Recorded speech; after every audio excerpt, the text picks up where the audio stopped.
ಹೇಮಾವತಿ ಡ್ಯಾಂನಲ್ಲಿ ಅಧಿಕಾರಿಗಳದ್ದೇ ಆಟಾಟೋಪ. ಆಪ್ತರಿಗೆ ಇಲ್ಲಿ ಪ್ರವೇಶ ಸುಲಭ.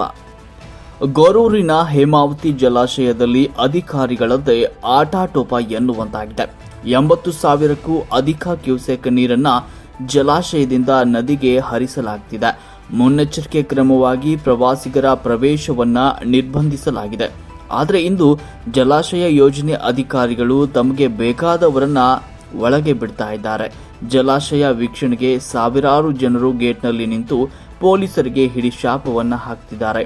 ಉಳ್ಳವರಿಗೊಂದು ನ್ಯಾಯ, ಬಡವರಿಗೊಂದು ನ್ಯಾಯ ಅಂತ ಆಕ್ರೋಶವನ್ನ ವ್ಯಕ್ತಪಡಿಸಿದ್ದಾರೆ.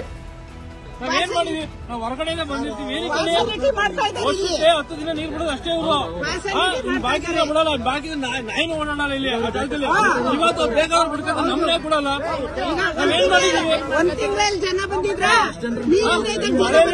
ನೋಡಿ ರೈನ್ ಕೊಟ್ಟಾಗ ಬಂದಿದ್ವಿ, ಇವ್ನು ಐಡಿ ಕಾರ್ಡ್ ಅಂತಾನೆ